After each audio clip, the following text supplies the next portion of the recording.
अभिवादन स्वीकार कीजिए संजय कॉपर स्मिथ का। जैसा कि ये अल्मोड़ा बाज़ार है। अल्मोड़ा ऐतिहासिक और सांस्कृतिक विरासत से जो है यह जिला, यह शहर और ये ललिता प्रसाद तामता मार्ग ये है। दोस्तों, आज मैं उस महान शख्सियत का घर दिखा रहा हूँ, राय बहादुर मुंशी हरिप्रसाद टमटा जी की जन्मस्थली। इसी घर में ही उनका जन्म हुआ था। और जो इससे पहले मैंने आपको पटाल दिखाए थे ना साथियों, वो पटाल पूरे बाज़ार में जो है हरिप्रसाद टमटा जी के द्वारा ही अपने प्रयासों से बिछाए गए थे। इससे यही पचपच का ये उनकी बहू है। आप कौन हुए? इनसे हरिप्रसाद मुखातिब हुई टमटा तब जी तक। के? मैं बहू हुई, बूढ़ी सास हुई, ससुर हुई, अंदर तो लगी। अच्छा, उनका भी देखते हैं। अच्छा, कितने हुए वो लोग? सब लोग भाई बहन के मतलब कुछ इस तरह? मतलब हमारे बूढ़े ससुर के एक हमारे वही बेटे हुए, फिर 4 और बेटे हुए। अच्छा। हाँ, ये सबसे बड़े हुए महेश प्रसाद। हाँ। हमारे ससुर का नाम था विष्णु प्रसाद टमटा। और यहाँ हमारे चचा के ससुर हुए ना, उनके भाई हुए ऐसे, हाँ। लेकिन दूसरी मैरिज के बाद है अच्छा। मैसेज को भी गई थी ना। फिर 4 भाई हुए। सबसे बड़े महेश प्रसाद टमटा हुए। फिर रमेश चाचा का बोल रहे हो गया। हाँ हाँ हाँ। रमेश टमटा हुए दूसरे। अच्छा अच्छा अच्छा अच्छा। तीसरे हुए सुरेश, हाँ हाँ हाँ जो डॉक्टर हैं। हाँ, डॉक्टर हैं। हल्द्वानी में। हाँ, हल्द्वानी में। और तीसरे हुए उमेश टमटा। उमेश टमटा ना?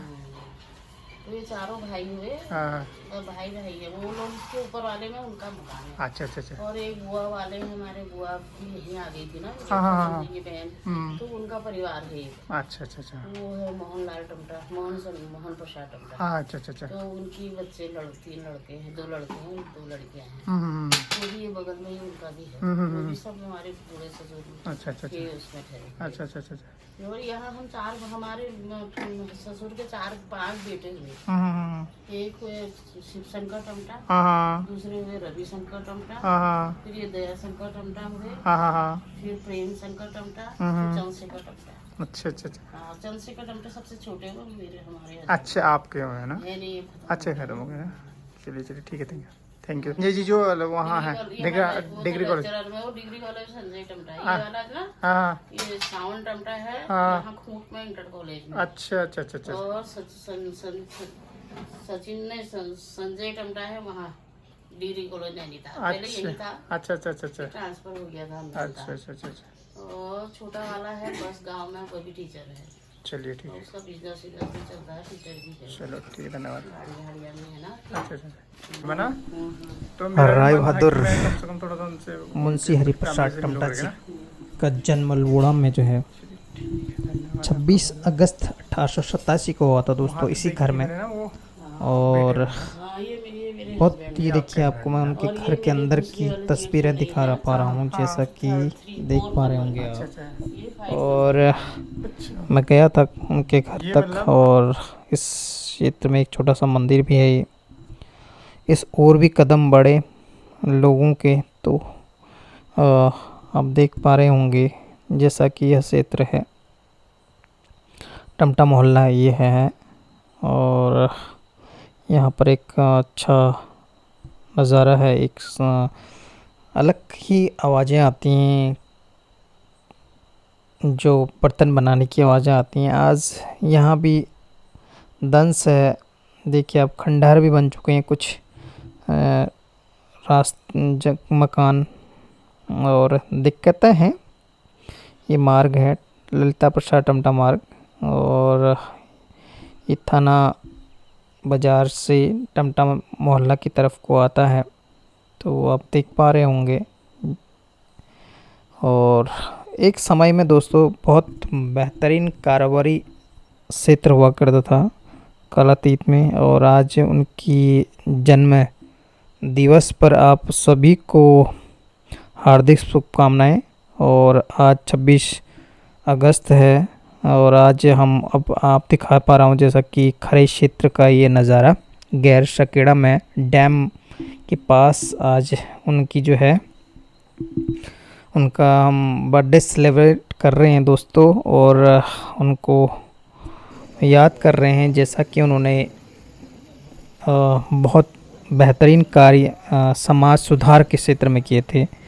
तो उन्हीं की वजह से आज यह शिल्पकार समाज बहुत आगे है। कहीं ना कहीं उनका बहुत योगदान है शिक्षा के क्षेत्र में, और हर क्षेत्र में उनका हमेशा से बड़ा योगदान रहा है। अभी हमारे कुछ समय बाद आपको हमारे बड़े भाई संजय टम्टा जी जो है पूरा उनका जीवन वृत्तांत आपके सामने रखेंगे। आप बिल्कुल इस वीडियो को ना स्किप मत कीजिएगा दोस्तों। स्किप करने से आपको पूरी जानकारियाँ नहीं मिल पाएगी, क्योंकि अगर हम किसी चीज़ को छोड़ देते हैं तो फिर वहाँ से पूरी जानकारी हमारे पास अवेलेबल नहीं रहती है। तो पूरा वीडियो, लंबा वीडियो ज़रूर है लेकिन एक महत्वपूर्ण वीडियो है साथियों, और बहुत बड़ी जर्नी है। हो सकता है 30-38 मिनट का वीडियो है, तो आप पूरा वीडियो वैसे देखिए ताकि आपको पूरी जानकारी इस विषय में मिल सके। क्योंकि मैंने भी पूरा वीडियो शूट करने के बाद ही ये डाउनलोड कर रहा हूँ, और आपके लिए एक बहुत मेहनत के बाद एक वीडियो बनता है साथियों, और बहुत स्ट्रगल करना पड़ता है, पूरे घंटों खड़ा रहना पड़ता है, और घंटों खड़े होने के साथ साथ जो है काफ़ी वर्क करना पड़ता है, एडिटिंग वगैरह का बहुत। ये देखिए, आप देख पा रहे होंगे आज हमारे साहिब का जो है जन्मदिन है, मुंशी हरिप्रसाद टम्टा जी का। और आज मुख्य अतिथि जो है हमारे श्री गिरीशलाल टम्टा जी, पूर्व पुलिस उपाध्यक्षक हैं, और अभी पुष्पांजलि का कार्यक्रम दीप प्रज्वलित के उपरांत जो है पुष्पांजलि का कार्यक्रम यहाँ पर होगा। और बहुत बेहतरीन का कार्यक्रम है साथियों। ऐसे ऐतिहासिक कार्यक्रम जो है होना भी बहुत ज़रूरी है। जब तक ऐसे ऐतिहासिक कार्यक्रम, अपना इतिहास जानना भी ज़रूरी है। जब तक अपना इतिहास नहीं जानेंगे ना हम लोग, तब तक जो है कहते हैं ना कि इतिहास जो है खुद को जानना और खुद जानना चाहिए। हम खोज रहे हैं कि हम अपनी जड़ों को खोजना, हम किस तरीके के जो है हमारा रहा होगा वह दौर जो है, और कितना संघर्ष उस दौर में रहा होगा। तो उन संघर्षों की गाथा को याद करते हुए हम अपने जो है महापुरुषों को जो है याद करते हैं। और काफ़ी लोग यहाँ पर उपस्थित हैं, और सभी साथियों का और सभी लोगों का हुआ था। वह समय अंग्रेजी साम्राज्य का समय था, और वह समय अल्मोड़ा में पहली बार अल्मोड़ा जो क्षेत्र था वह शैक्षिक और राजनीतिक सामाजिक गतिविधियों का केंद्र था। उस समय जो सामाजिक प्रक्रियाएं थी, उन प्रक्रियाओं के चलते वर्ग विशेष को पढ़ने लिखने के और अन्य सामाजिक अधिकार नहीं थे। तो उसके बाद भी मुंशी हरिप्रसाद टम्टा जी अपनी शिक्षा ग्रहण करते हुए इस समाज से मैट्रिक की हाई स्कूल की परीक्षा पास करने वाले वो पहले व्यक्ति थे। और पहले व्यक्ति वह उस समय की शिक्षा ही थी। सामाजिक चिंतन का विकास होता है। उस समय समाज में अशिक्षा, अस्वच्छता, अंधविश्वास, आडंबर यह समाज में व्याप्त थे, जिसकी वजह से समाज आगे नहीं बढ़ पा रहा था। तो ऐसी छोटी सी उम्र में ही उन्होंने अपने समाज के लिए सामाजिक जागरूकता का कार्यक्रम शुरू किया। और यह सामाजिक कार्य को शुरू करते हुए इन बुराइयों के खिलाफ अपने समाज को चेतना जागृत करते हुए सबसे पहले उसको एक संगठित रूप देते हुए 1905 में टम्टा सुधारणी के नाम से एक संगठन की स्थापना की थी अपनी। और इसके माध्यम से उन्हें जब अपने इस कार्यक्रमों को रूप दिया, सामाजिक कार्यक्रम को आगे बढ़ाया, तो इसी चेतना के बाद जब उन्हें लगा कि अब अपने कार्यक्रम को, अपने इस कार्य क्षेत्र को और बड़ा रूप देना चाहिए, तो उसके बाद 1914 में इसको कुमाऊं शिल्पकार सभा नाम दे दिया। यह शिल्पकार शब्द उससे पूर्व नहीं आया हुआ था। यह उस समय उत्तराखंड एक समूह में बांधते हुए, क्योंकि उनकी एक युक्ता थी कि वह सब शिल्प कलाओं से जुड़े हुए समूह थे, उन्हें नाम हुए शिल्पकार नाम देते हुए तो इनके लिए सामाजिक संघर्ष का यह कार्य प्रारंभ किया गया। और उनके द्वारा जब वो शिक्षा ग्रहण कर रहे थे तो सबसे अधिक बल उन्होंने अपनी शिक्षा पर दिया। उसकी एक मिसाल यहाँ पर हुई की मिसाल यह हुई कि उन्होंने अपने संरक्षण में अपने 2 भांजों को लिया था। एक उनके भांजे थे श्री राम प्रसाद टमटा और भांजी थी लक्ष्मी देवी टमटा।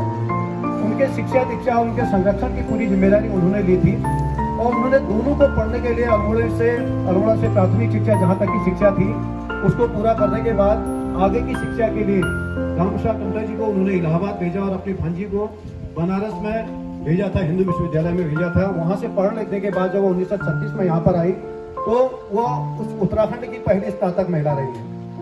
1936 में यहाँ आते ही मिशनरी स्कूल में प्रिंसिपल रही। प्रिंसिपल रहने के बाद यहाँ पर वो उनके द्वारा 1936 में एक समाचार पत्र निकाला जा रहा था। वो समाचार पत्र समता के माध्यम से निकाला, समता के नाम से निकाला गया। उस समता समाचार पत्र की वो पहली संपादक और पत्रकार रही।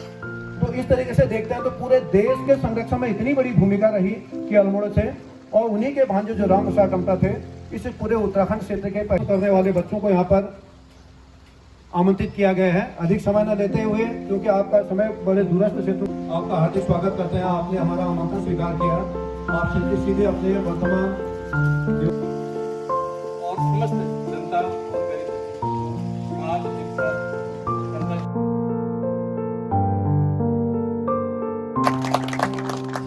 इसके बाद राजकीय इंटर कॉलेज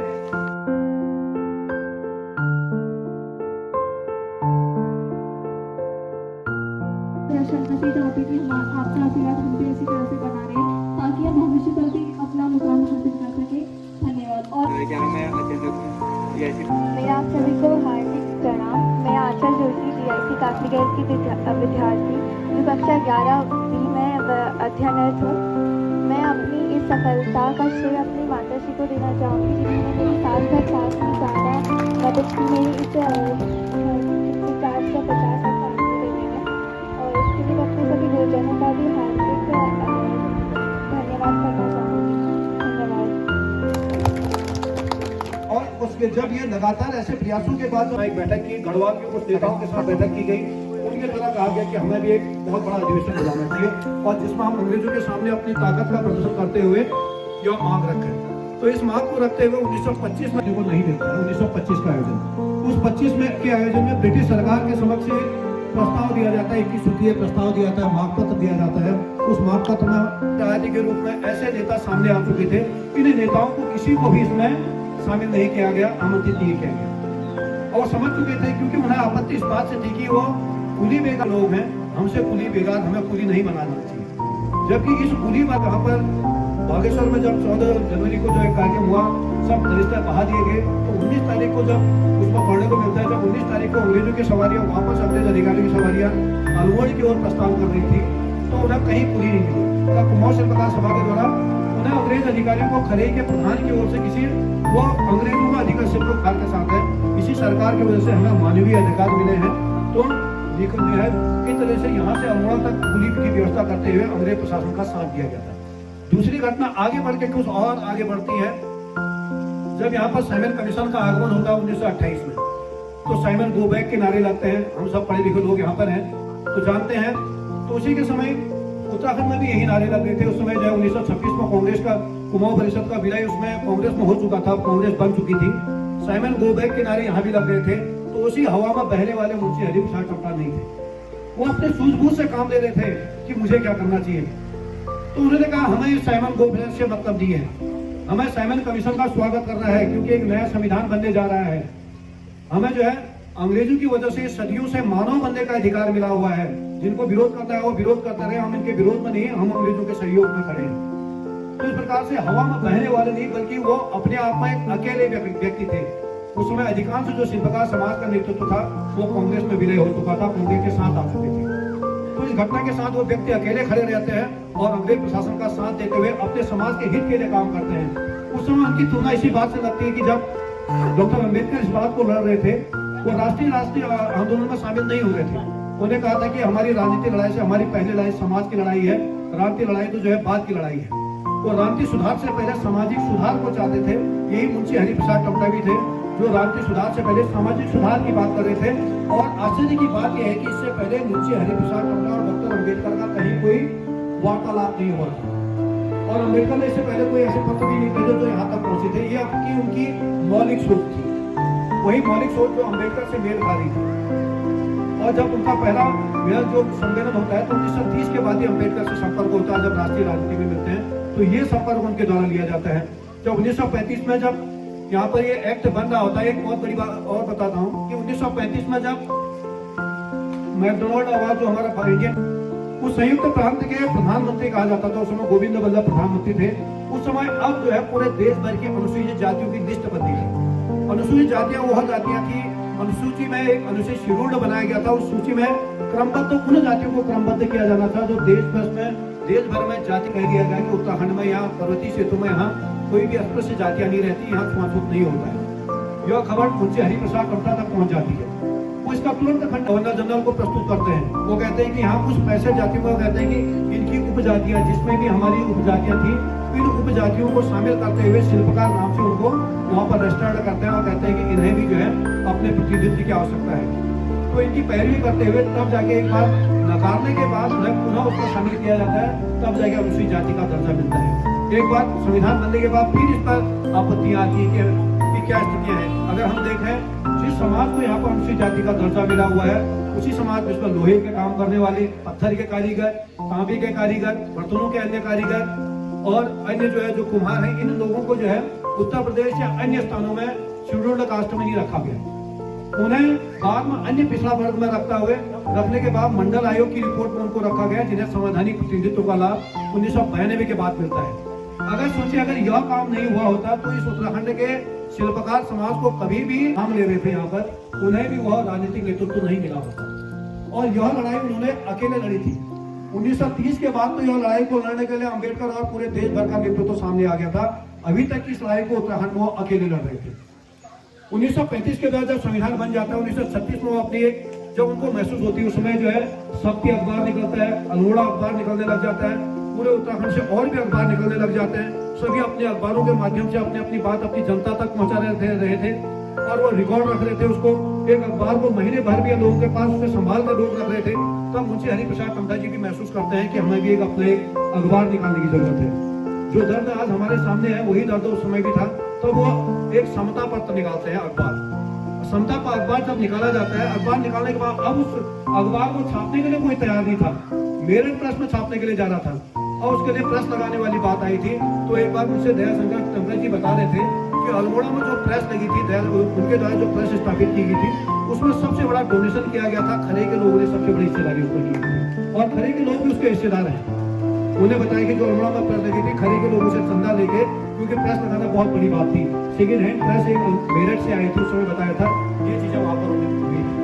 तो इसको बनने के बाद वो शिक्षा पर बल तो दे ही रहे थे, लेकिन जब लक्ष्मी देवी टम्टा को जो है वहाँ अल्मोड़ा के मिशनरी स्कूलों भेजते हैं और वहाँ पर जब मिशनरी स्कूल की शिक्षा पूरी हो जाने के बाद उन्हें फिर पुनः बनारस भेजते हैं। बनारस हिंदू विश्वविद्यालय से 1936 से पढ़ के आती है। पढ़ने के बाद अल्मोड़ा जो आज जो है एडम्स कॉलेज की वो प्रिंसिपल बनती है। उसके बाद 1936 में समता की संपादक और पत्रकार बनती है। वो पहली उत्तराखंड की महिला स्नातक बनती है और पूरे देश भर की हरिप्रसाद टम्टा, उनकी एक बदलती उनकी बहन थी, क्या नाम था उनका, कोकिला देवी हरिप्रसाद टम्टा जी, जिनका विवाह अल्मोड़ा में हुआ था, जो है बेहरगांव में हुआ था। उन्हीं के लड़के थे लक्ष्मी देवी टम्टा और रामप्रसाद टम्टा, दोनों उन्हीं के बच्चे थे।